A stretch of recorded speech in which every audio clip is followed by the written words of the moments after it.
Isaí. Muy bien, bienvenido Ismael, Isaí también. Y bueno, pues bienvenidos cada uno de ustedes a la casa del Señor. Y hoy vamos a hablar acerca de la palabra de Dios. El tema que vamos a ver ahora es el poder de la palabra de Dios. Se habla mucho acerca de que la palabra tiene poder. Y pues sí es cierto, aún la palabra humana tiene poder para bendecir, poder para maldecir, tiene poder también para guiar a naciones. Incluso la palabra de un líder tiene esa fuerza, ese poder de guiar a pueblos, de guiar a naciones. Pues imagínense, si la palabra del hombre tiene ese poder, cuanto más la palabra de Dios tiene poder. Y vamos a buscar algunos textos claves para ello. Vamos a empezar con Jeremías 23, 29. Jeremías 23, 29. Dice el Señor en su palabra ahí mismo. Dice: no es mi palabra como fuego, dice Jehová, y como martillo que quebranta la piedra. Son lo que se denominan, esas son preguntas retóricas que en sí mismo llevan ya la respuesta, y la respuesta es sí. La palabra de Dios es como fuego purificador, como fuego que quema, como fuego que purifica, que quema el pecado, ¿verdad? Que en este caso, por eso siempre en los holocaustos y en los sacrificios en el Antiguo Testamento siempre estaba presente el fuego para consumir, para quemar, para purificar. Y también dice que es como un martillo que quebranta la piedra. Y eso tiene que ver mucho con lo que dice allá en Hebreos capítulo 4, versículo 12.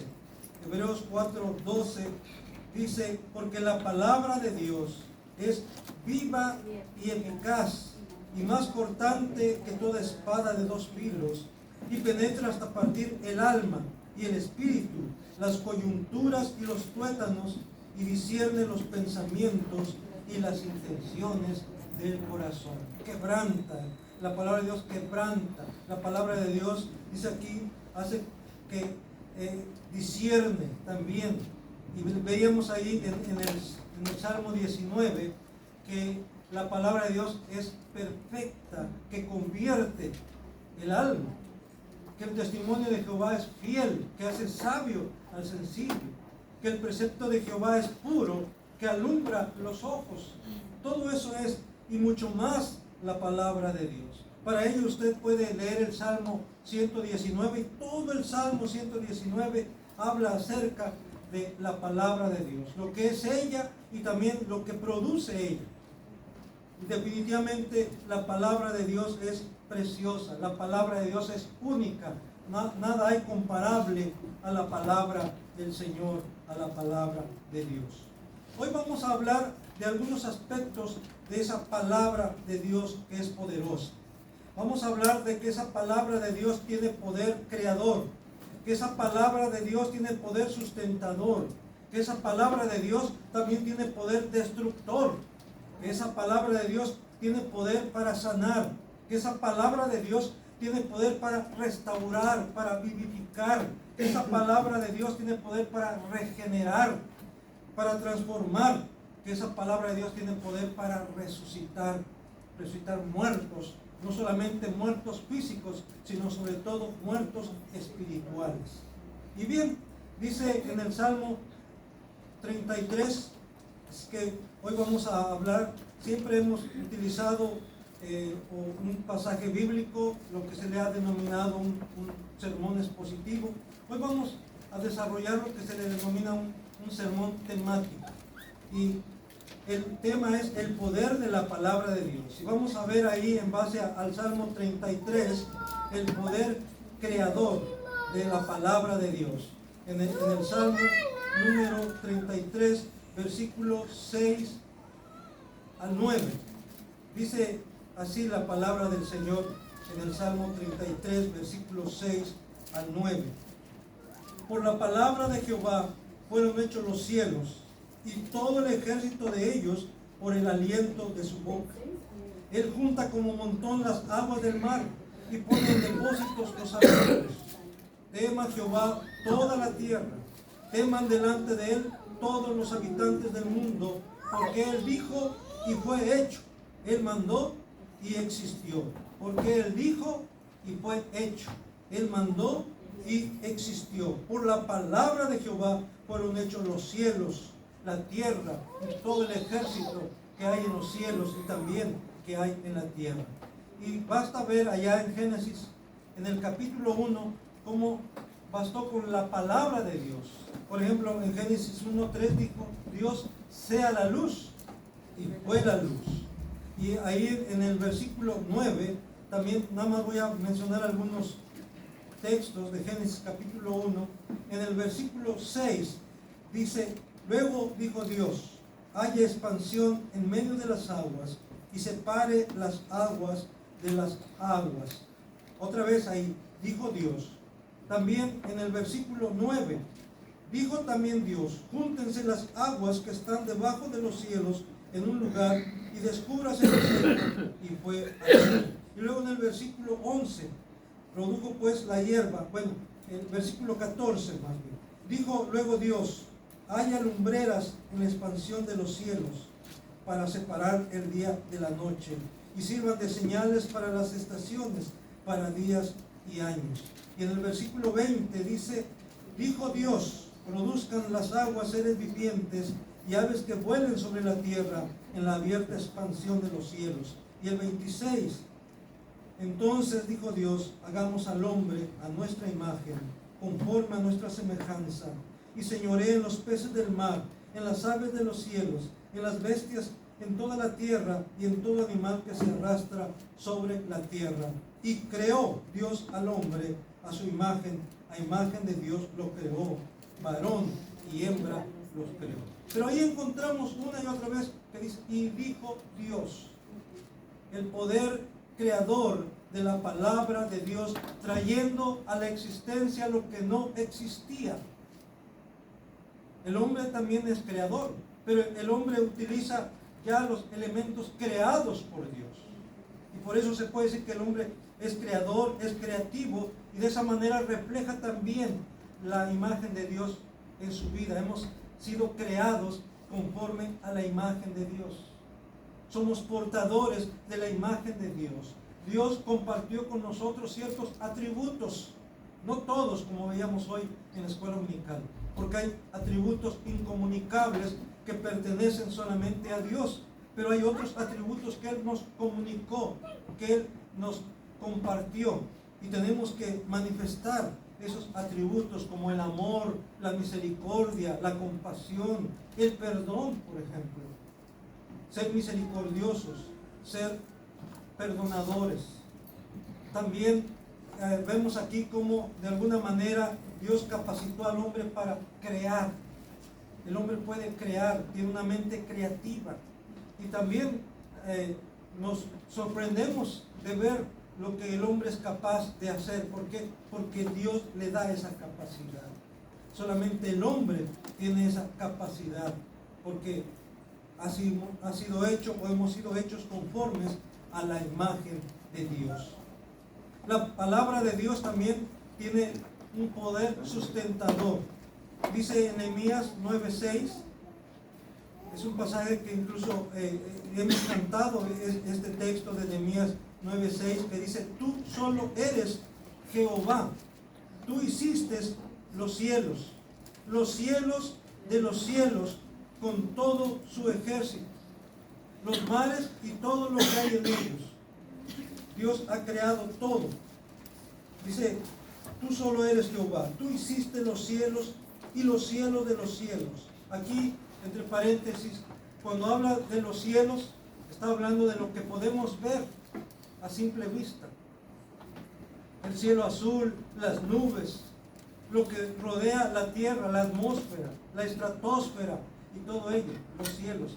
Pero dice también los cielos de los cielos, o sea, lo que está más allá, pero sobre todo está hablando de la morada de los ángeles.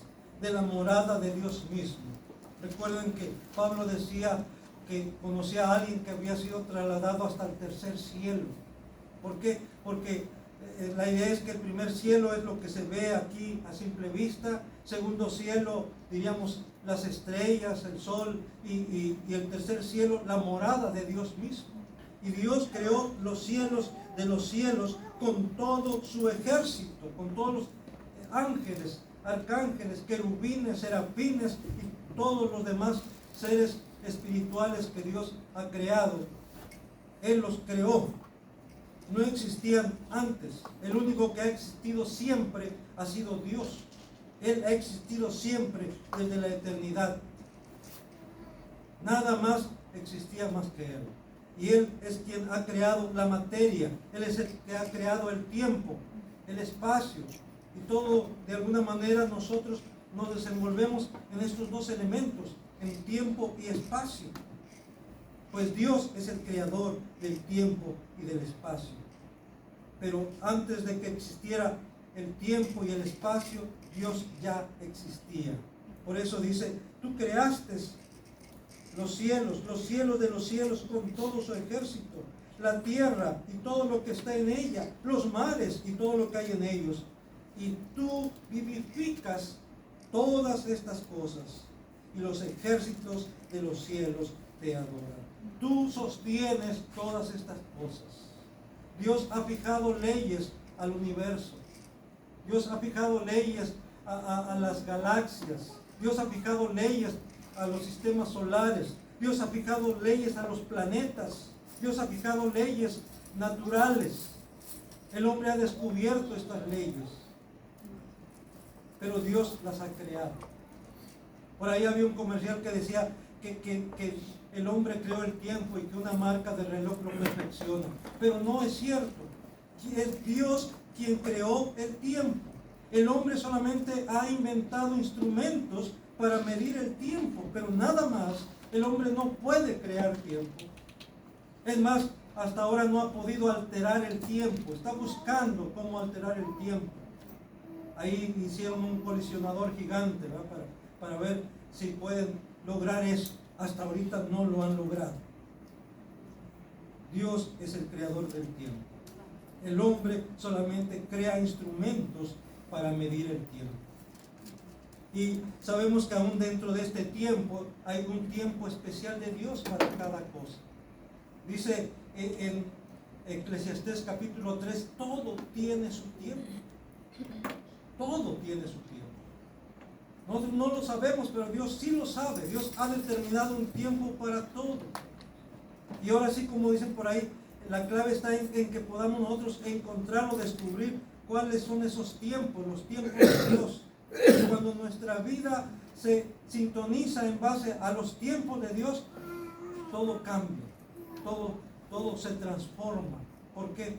Porque vamos conforme al ritmo de Dios, conforme al tiempo de Dios, conforme al propósito de Dios. Dios sustenta todas las cosas con su palabra poderosa, conforme a su voluntad. Y el autor a los Hebreos también hace referencia a eso en el capítulo 1, versículos 2 y 3, ahora hablando de Jesucristo. Hablando de Cristo, dice el autor a los Hebreos en el versículo 2 y 3 del primer capítulo: en estos postreros días nos ha hablado por el Hijo, a quien constituyó heredero de todo, y por quien asimismo hizo el universo, el cual, hablando de Cristo, del Hijo, el cual, siendo el resplandor de su gloria y la imagen misma de su sustancia, entre paréntesis, puedo decir, hermanos, aquí está diciendo que Jesús es igual al Padre, no es menor que el Padre, no es creado. Jesús no es creado por el Padre, no es la primer criatura de Dios, no. Jesús es la causa de todo cuanto existe, porque Él es el creador también. Él es el Logos, la palabra creadora de Dios. Esa palabra que se manifestó en Génesis 1, esa palabra es Jesucristo mismo, el Verbo, el verbo eterno. Dice en Juan 1:1, en el principio era el verbo y el verbo era Dios. El verbo era con Dios y el verbo era Dios. Y ahí mismo dice que ese verbo que era con Dios, que era Dios mismo, ese mismo verbo se hizo carne y habitó entre nosotros. Y vimos su gloria, gloria como del unigénito del Padre, lleno de gracia y de verdad. Gloria como del unigénito del Padre.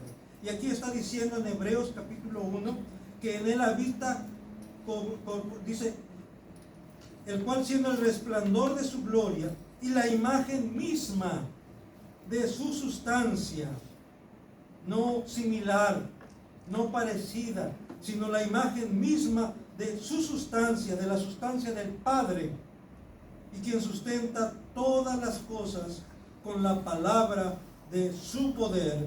¿Quién sustenta todas las cosas con la palabra de su poder? Cristo. Cristo. Sigue diciendo, habiendo efectuado la purificación de nuestros pecados por medio de sí mismo, se sentó a la diestra de la majestad en las alturas. A la diestra, no abajo, no arriba, a la diestra. Por eso él oraba a su Padre en Juan 17, Padre, dice, he acabado la obra que tú me diste que hiciese. Ahora pues, Padre, glorifícame al lado tuyo por la gloria que tuve contigo antes que el mundo fuese. Y aquí el autor a los Hebreos está diciendo que se sentó a la diestra de la majestad en las alturas. Por eso Él está a la diestra del Padre, intercediendo por nosotros, rogando por nosotros. Él sostiene todas las cosas conforme a su voluntad. Y esto también nos recuerda lo que dice Romanos 8:28, que dice, y sabemos que a los que aman a Dios, todas las cosas les ayudan a bien. ¿Por qué? Porque es Dios quien tiene el control de todas las cosas, porque es Dios quien sustenta todas las cosas, y por eso todas las cosas ayudan a bien a los que aman a Dios, a los que conforme a su propósito han sido llamados, a las que conforme a su propósito han sido llamadas. ¿Por qué? Porque Dios tiene poder para hacer que esas cosas redunden para tu bien, para tu beneficio, para tu bendición, si amas a Dios, si buscas a Dios. Pero también, hermanos, no debemos pasar por alto que la palabra de Dios tiene poder para destruir. Y eso no nos gusta mucho. Queremos saber que Dios nos bendice, que Dios derrama bendiciones hasta que sobreabunden, que Dios abre las ventanas de los cielos para derramar bendiciones sobre su pueblo, sobre el mundo. Pero también, hermanos, la palabra de Dios dice, Él nos dice que Él tiene poder también para destruir. No solamente para dar vida, sino también para destruir. Vamos a buscar en el Salmo 18. Aquí en este Salmo número 18 viene descrito de manera poética la acción de Dios en contra de los enemigos de su pueblo. La acción de Dios a favor de su pueblo, pero en contra del enemigo o de los enemigos de su pueblo. Dice en el Salmo número 18, versículo 13 al 15. Tronó en los cielos Jehová, y el Altísimo dio su voz, granizo y carbones de fuego. Envió sus saetas y los dispersó, lanzó relámpagos y los destruyó. Entonces aparecieron los abismos de las aguas, y quedaron al descubierto los cimientos del mundo. A tu reprensión, oh Jehová, por el soplo del aliento de tu nariz. Envió desde lo alto, me tomó, me sacó de las muchas aguas. Bueno, eso ya es otro tema que, por cierto, si Dios nos permite, el miércoles estaremos estudiando este capítulo 18 del Salmo. Pero ahí vemos que dice que tronó Dios desde los cielos, el Altísimo dio su voz, granizo y carbones de fuego, envió sus saetas y los dispersó, lanzó relámpagos y los destruyó. Está hablando aquí acerca de los enemigos de David, acerca de los enemigos del pueblo de Israel. Estaba yo escuchando o viendo más bien en noticias cristiano, el mundo cristiano. Irán ahorita acaba de lanzar la advertencia o la amenaza a Israel que se escondan, porque ya tienen el dron que va a destruir a Israel. Así en esos términos, ¿verdad? Que ya tienen el dron, el arma que va a destruir a Israel. Y alguien por ahí pone un comentario, pues que se cuiden ellos, ¿verdad? Porque es Dios quien va a defender a su pueblo Israel. Pues sí, se ha visto a través de la historia cómo Dios ha defendido a su pueblo. Pero no debemos nosotros, como decía yo el miércoles pasado en el estudio, no debemos ignorar el peligro, la magnitud del peligro. Y en sí mismo el pueblo de Israel no habría sobrevivido, pero Dios lo ha sustentado, Dios lo ha sostenido. ¿Por qué? Porque Dios es fiel al pacto, porque Dios ha tenido misericordia de ese pueblo, porque se acuerda del pacto hecho con Abraham, Isaac y Jacob. Por eso Él los liberó de la esclavitud de Egipto, por eso lo ha preservado a través de los siglos, por ese pacto que Dios hizo con Abraham y su descendencia para siempre, con David y su descendencia para siempre. Pero sí, Dios tiene poder para destruir aún a su pueblo. Cuando éste se ha rebelado, Dios casi lo ha extinguido y solamente ha quedado un remanente. Recuerden lo que le dijo a Isaías: ve y engruesa el corazón de este pueblo para que con sus oídos no oigan, para que su corazón no se convierta a mí y yo lo sane. Y cuando quede aún la 10ª parte, aún esa 10ª parte será raída, dijo el Señor a través de Isaías. Pero así, dice, como brota del tronco el retoño, así será la simiente santa. Dios siempre tendrá un remanente dentro de su pueblo, hombres y mujeres que son fieles a Dios. Pero sí, Dios aún castiga a su pueblo. Y sí, Dios aún puede castigar a su iglesia también. Si su iglesia se aparta de Él, si su iglesia apostata de la fe, si su iglesia se vuelve al mundo y deja que el mundo la controle, que el mundo se infiltre dentro de sí, también Dios va a traer juicio aún sobre su iglesia. Porque la palabra de Dios dice claramente que su juicio empieza por su casa, que su juicio empieza por su templo, que su juicio empieza por su iglesia. Y eso no podemos nosotros ignorarlo. También en el Salmo 29, versículo 5 al 9, dice así: porque un momento será su ira, pero su favor dura toda la vida. Por la noche durará el lloro y a la mañana vendrá la alegría. En mi prosperidad dije yo, no seré jamás conmovido. Porque tú, Jehová, con tu favor me afirmaste como monte fuerte, escondiste tu rostro, fui turbado. Sí, Dios tiene poder aún para, estoy leyendo el 30, ¿verdad? El Salmo 29, 5 y 9, dice: voz de Jehová que quebranta los cedros. Quebrantó Jehová los cedros del Líbano, los hizo saltar como becerros, al Líbano y al Sirión como hijos de búfalos. Voz de Jehová que quebranta y que derrama llamas de fuego. Voz de Jehová que hace temblar el desierto. Hace temblar Jehová el desierto de Cádiz. Versículo 9. Voz de Jehová que desgaja las encinas y desnuda los bosques. En su templo todo proclama su gloria. Ahí una y otra vez se repite: voz de Jehová, voz de Jehová, palabra de Jehová que desgaja las encinas, que quebranta los cedros del Líbano. En otra parte dice que los hace saltar como becerros. ¿Usted alguna vez ha sentido un terremoto? ¿Ha estado en medio de un terremoto? ¿O ha visto videos de los terremotos? ¿Cómo se mueve la tierra, verdad? Los árboles, cómo se mecen, cómo se tambalean.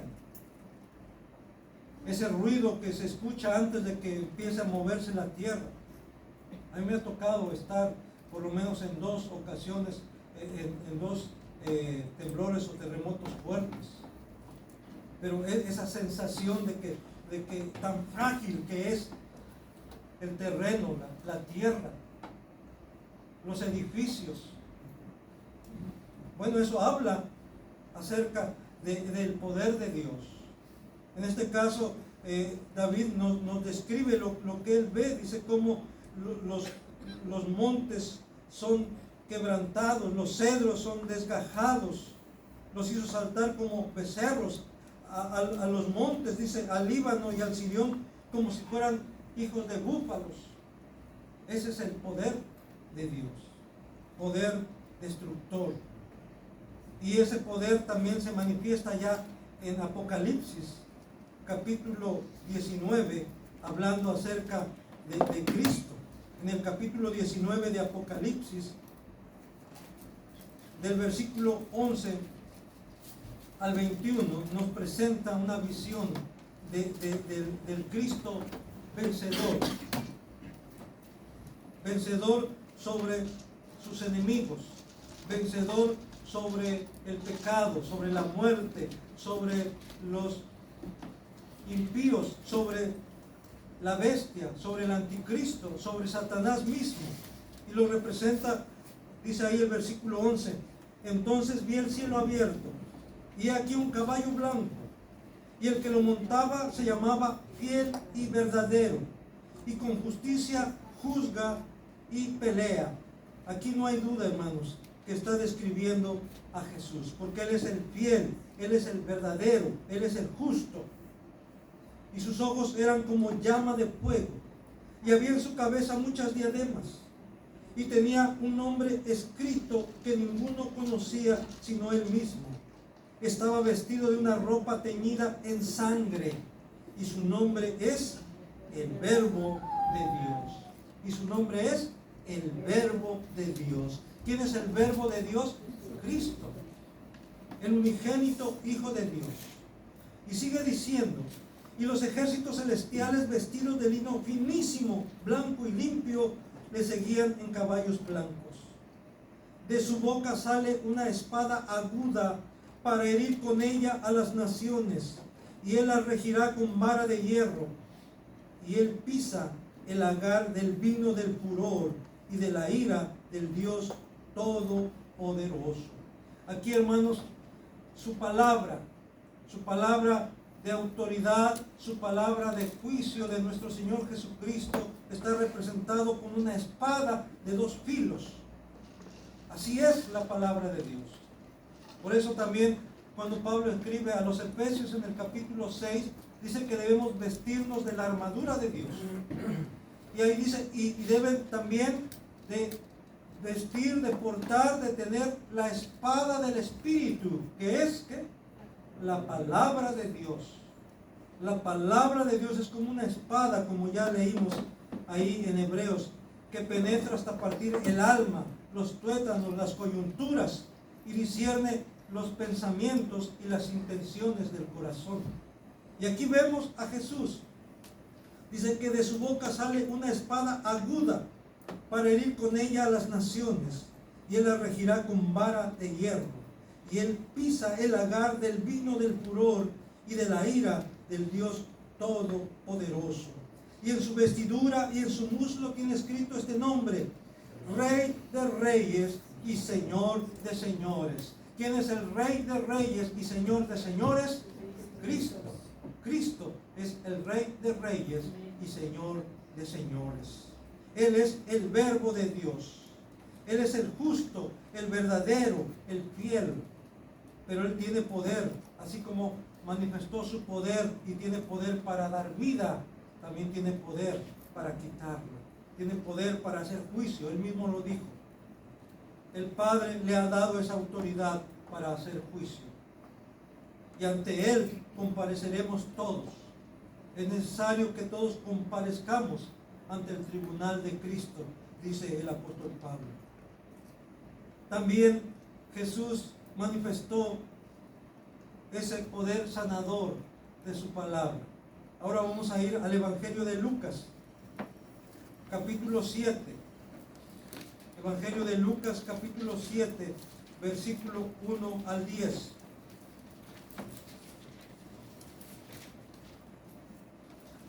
Dice, después de que hubo terminado todas estas palabras, al pueblo que le oía entró en Capernaum. Y el siervo de un centurión, a quien éste quería mucho, estaba enfermo y a punto de morir. Cuando el centurión oyó hablar de Jesús, le envió unos ancianos de los judíos rogándole que viniese y sanase a su siervo. Y ellos vinieron a Jesús y le rogaron con solicitud, diciéndole, es digno de que le concedas esto, porque ama a nuestra nación y nos edificó una sinagoga. Y Jesús fue con ellos. Pero cuando ya no estaba lejos de la casa, el centurión envió a él unos amigos, diciéndole, Señor, no te molestes, pues no soy digno de que entres bajo mi techo, por lo que ni aún me tuve por digno de venir a ti.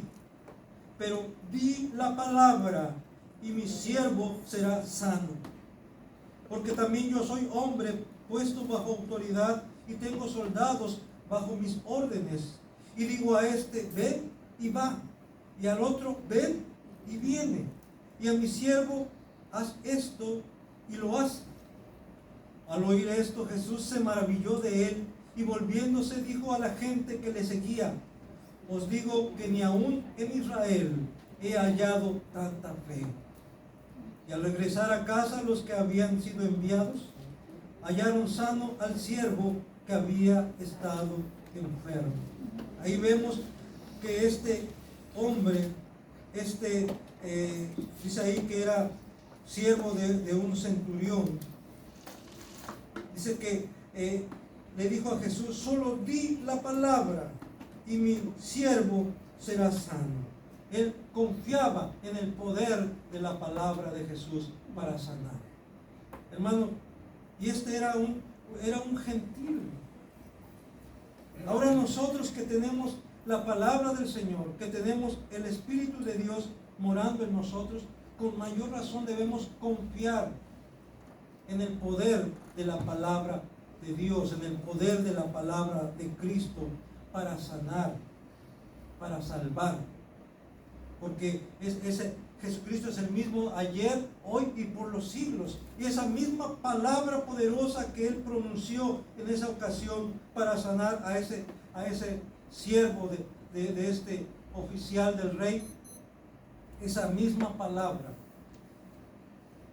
puede ahora también manifestarse en nuestra vida o en la vida de nuestros familiares, en la vida de nuestros enfermos, si oramos con fe, si pedimos con fe, como este hombre. Porque sin fe, recuerden, es imposible agradar a Dios. Es necesario que el que se acerca a Dios crea que le hay y que es galardonador de los que le buscan. Es la única manera de acercarnos a Dios, con fe, para poder recibir de Él bendición, para que Él pueda responder a nuestra súplica. Tiene que ir acompañada de fe y luego también de gratitud, porque muchas veces recibimos lo que pedimos, pero no somos agradecidos, y tenemos que ser agradecidos con Dios también por lo que Él nos ha dado, por lo que Él ha hecho por nosotros. También allá en Juan capítulo 5, versículos 5 al 9, también tenemos otra manifestación del poder sanador de la palabra de Dios, de la palabra de Cristo. Dice en Juan capítulo 5, versículos 5 al 9. Y había allí un hombre que hacía 38 años que estaba enfermo. Cuando Jesús le vio acostado y supo que llevaba ya mucho tiempo así, le dijo, ¿quieres ser sano? Señor, le respondió el enfermo, no tengo quien me meta en el estanque cuando se agite el agua, y entre tanto que yo voy, otro desciende antes que yo.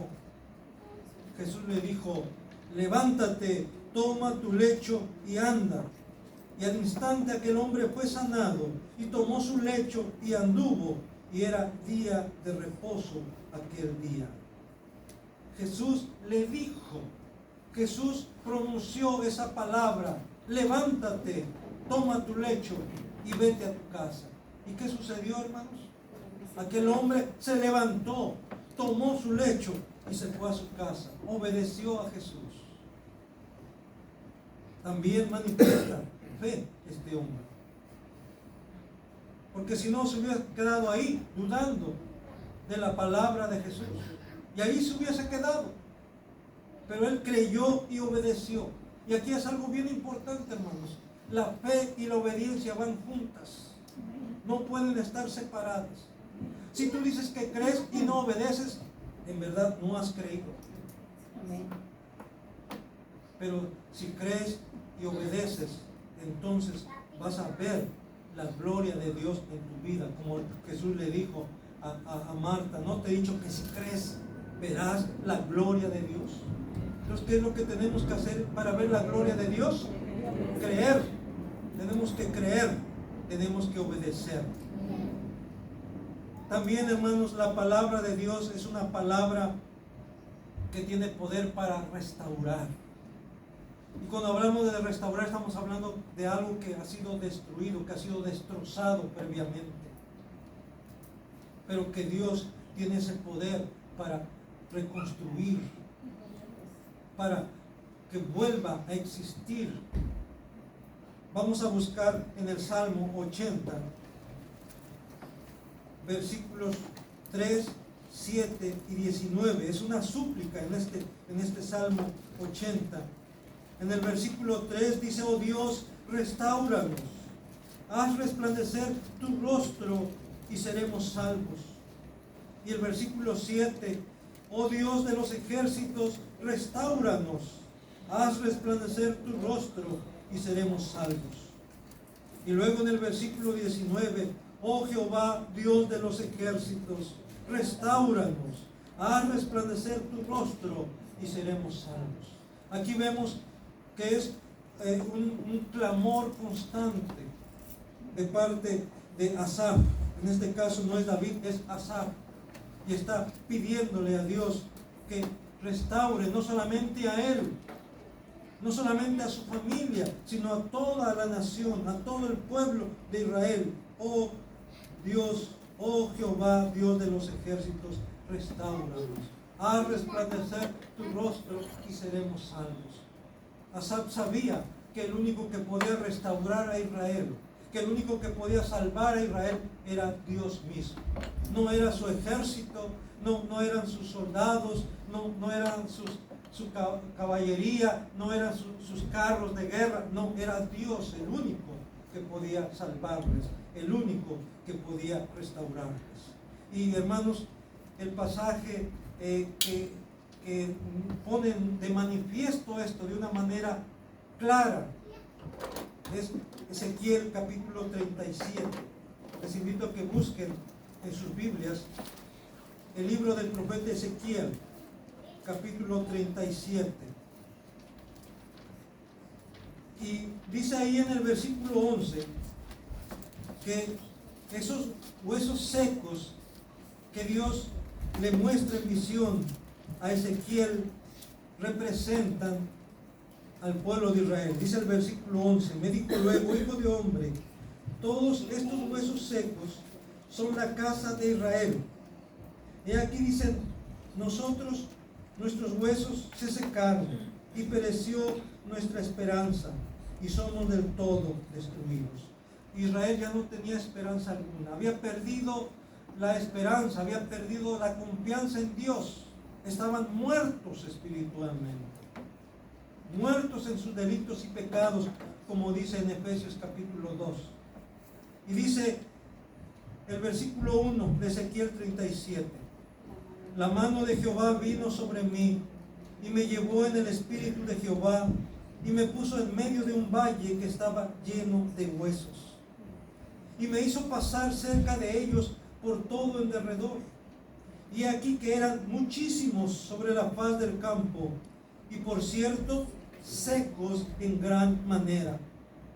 Y me dijo: hijo de hombre, ¿vivirán estos huesos?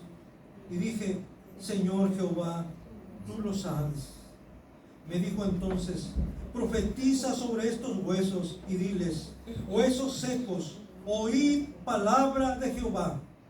Así ha dicho Jehová el Señor a estos huesos: he aquí yo hago entrar espíritu en vosotros y viviréis, y pondré tendones sobre vosotros, y haré subir sobre vosotros carne, y os cubriré de piel, y pondré en vosotros espíritu, y viviréis, y sabréis que yo soy Jehová.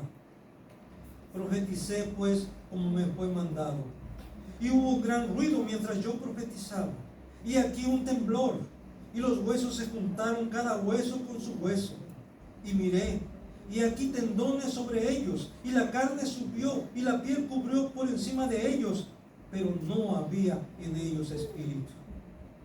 Y me dijo Jehová: profetiza al espíritu, profetiza, hijo de hombre, y di al espíritu: así ha dicho Jehová el Señor, espíritu, ven de los cuatro vientos y sopla sobre estos muertos y vivirán. Y profeticé como me había mandado, y entró espíritu en ellos, y vivieron, y estuvieron sobre sus pies un ejército grande en extremo. Me dijo luego: hijo de hombre, todos estos huesos son la casa de Israel. He aquí ellos dicen: nuestros huesos se secaron, y pereció nuestra esperanza, y somos del todo destruidos. Por tanto, profetiza y diles: así ha dicho Jehová el Señor, he aquí yo abro vuestros sepulcros, pueblo mío, y os haré subir de vuestras sepulturas, y os traeré a la tierra de Israel, y sabréis que yo soy Jehová, cuando abra vuestros sepulcros, y os saque de vuestras sepulturas, pueblo mío, y pondré mi espíritu en vosotros, y viviréis, y os haré reposar sobre vuestra tierra, y sabréis que yo Jehová hablé, y lo hice, dice Jehová. Dice Jehová. Hermanos, ahí está. Yo, este pasaje en lo personal me impacta, me emociona, ¿verdad? Porque es la obra de Dios que ha estado haciendo sobre su pueblo Israel, pero no solamente sobre su pueblo Israel, sino sobre todas las naciones en donde su palabra es predicada, porque eso es profetizar. Dios le dice a Ezequiel: profetiza. ¿Y qué es la función de un profeta? Es dar a conocer la palabra de Dios, es dar a conocer la voluntad de Dios al pueblo. Y esa palabra de Dios es poderosa en sí misma, independientemente de quien la proclame, independientemente de cómo se proclame, en sí misma esa palabra de Dios tiene poder, porque es la palabra de Dios. Y vemos cómo Dios levanta a los muertos espirituales por medio de su palabra. Lo único que tenemos que hacer es darla a conocer, es proclamarla. Y esa palabra de Dios va a hacer aquello para lo cual ha sido enviada, como lo dice a través del profeta Isaías. Que así como Él envía la lluvia para regar la tierra y regar los surcos, y que esa va a producir la tierra, así también dice: mi palabra va a hacer aquello para lo cual la he enviado. Lo único que tenemos que hacer es darla a conocer, proclamarla. Y esa palabra tiene poder para vivificar, tiene poder para restaurar, tiene poder para sanar, tiene poder para salvar. Esa palabra, la palabra de Dios, esa palabra poderosa, tiene poder para regenerar. Vamos a ver ahora en Primera de Pedro, capítulo 1, versículos 23 al 25. Primera carta del apóstol Pedro, capítulo 1, versículo 23 al 25. Dice así: siendo renacidos, no de simiente corruptible, sino de incorruptible, por la palabra de Dios que vive y permanece para siempre. ¿Cómo hemos sido renacidos? ¿Cómo hemos nacido de nuevo? Esa es la idea. ¿Cómo hemos sido regenerados? Por medio de la palabra y del Espíritu. Por medio de esa palabra que dice ahí que es viva y eficaz. Porque toda carne es como hierba, y toda la gloria del hombre como la flor de la hierba. La hierba se seca y la flor se cae, mas la palabra del Señor permanece para siempre. La palabra del Señor permanece para siempre, porque esta palabra, porque Dios es fiel y Él permanece para siempre, y por eso su palabra permanece para siempre. Y esta es la palabra, dice el versículo 25, segunda parte, y esta es la palabra que por el Evangelio os ha sido anunciada. Esa palabra poderosa de Dios, hermano, está contenida en las Sagradas Escrituras, en este libro. Y por eso esa palabra es viva, es eficaz, porque procede de un Dios vivo, porque procede de un Dios todopoderoso, porque procede de un Dios que tiene ese poder de restaurar, de dar vida, de salvar. Esa palabra tiene poder para dar vida a los muertos. También en San Juan capítulo 1, versículos 12 y 13. Vamos a buscar en San Juan capítulo 1, versículos 12 y 13. Dice: mas a todos, versículo 11, a los suyos vino, y los suyos no le recibieron. Mas a todos los que le recibieron, a los que creen en su nombre, les dio potestad de ser hechos hijos de Dios, los cuales no son engendrados de sangre, ni de voluntad de carne, ni de voluntad de varón, sino de Dios. Los creyentes, usted y yo, hermano, hermana, hemos sido engendrados por voluntad de Dios, por el Espíritu de Dios. Ahora hemos sido renacidos. Somos nuevas criaturas. De modo que si alguno está en Cristo, nueva criatura es. Las cosas viejas que pasaron, y aquí todas son hechas nuevas. Somos nuevas criaturas. Debemos andar en novedad de vida. A los que le recibieron, a los que creen en su nombre, les dio potestad de ser hechos hijos de Dios, los cuales no son engendrados de sangre, ni de voluntad de carne, ni de voluntad de varón, sino de Dios. Por la palabra de Dios, como dice el apóstol Pedro, por esa palabra que vive y permanece para siempre. También, hermanos, esa palabra de Dios tiene poder para resucitar. Ahí en San Juan capítulo 5, versículo 21,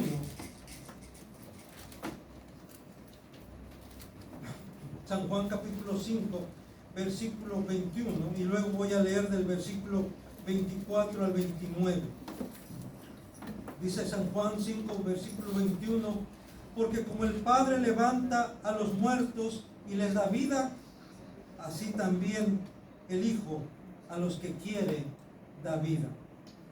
Y dice del versículo 24 en adelante: de cierto os digo, el que oye mi palabra y cree al que me envió, tiene vida eterna y no vendrá a condenación, mas ha pasado de muerte a vida.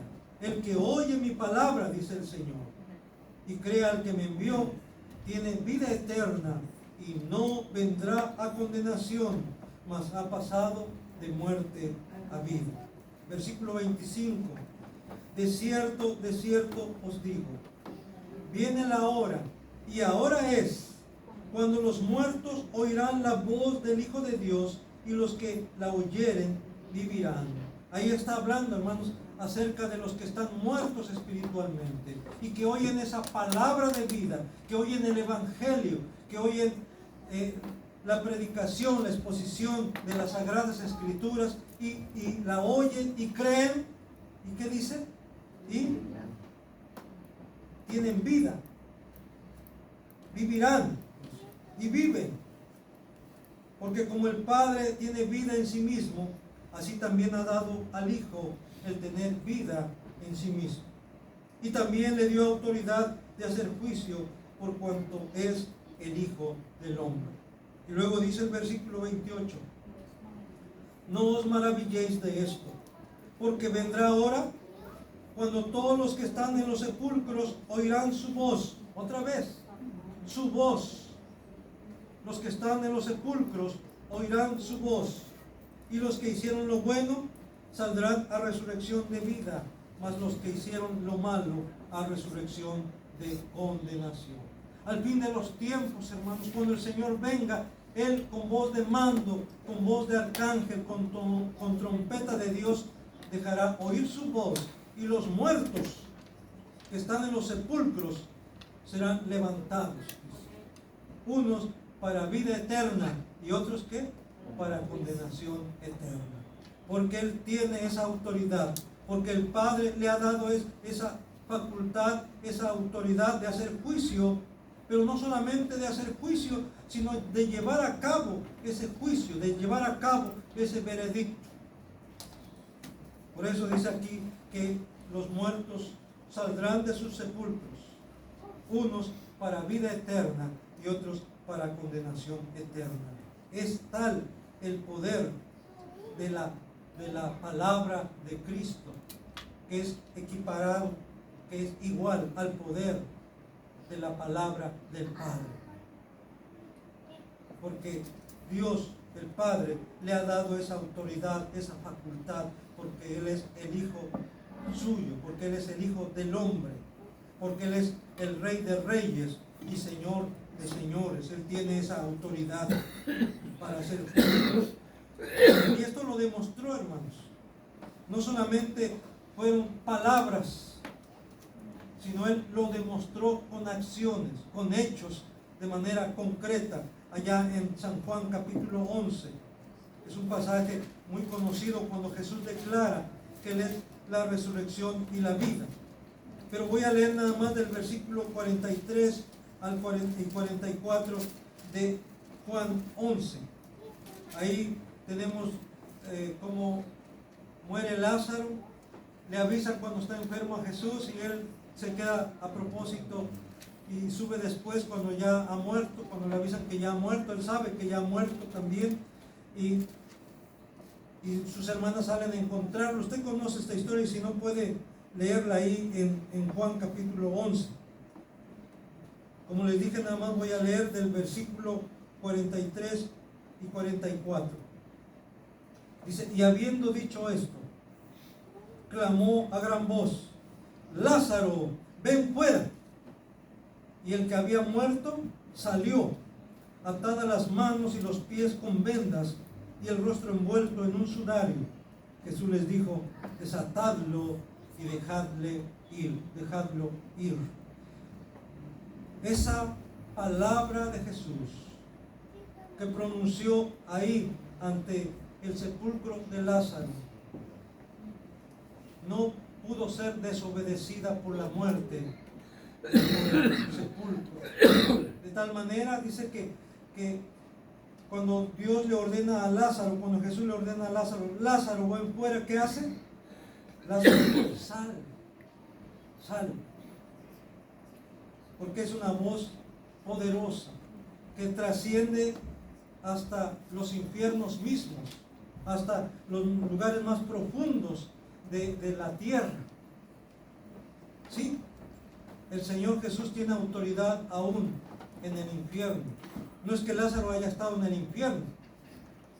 Él estaba en el Seol, estaba en el sepulcro, estaba muerto. Pero el Señor Jesús lo trajo a la vida.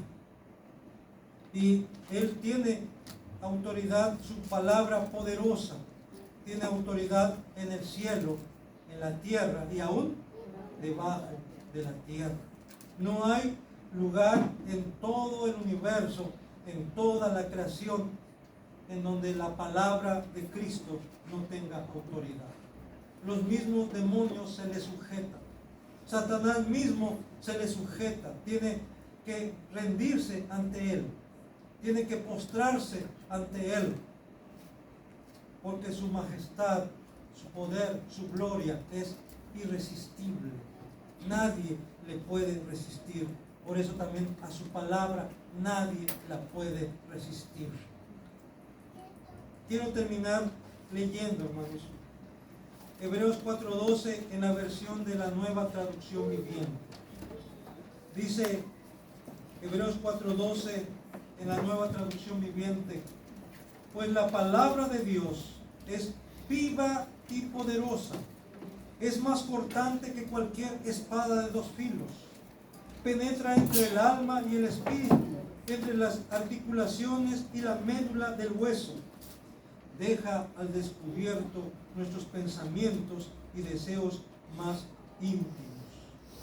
Hebreos 4:12, Nueva Traducción Viviente. Hermanos, nada podemos ocultar ante la vista de Dios. Y su palabra tiene ese poder para quebrantar el corazón del hombre, por más duro que éste sea.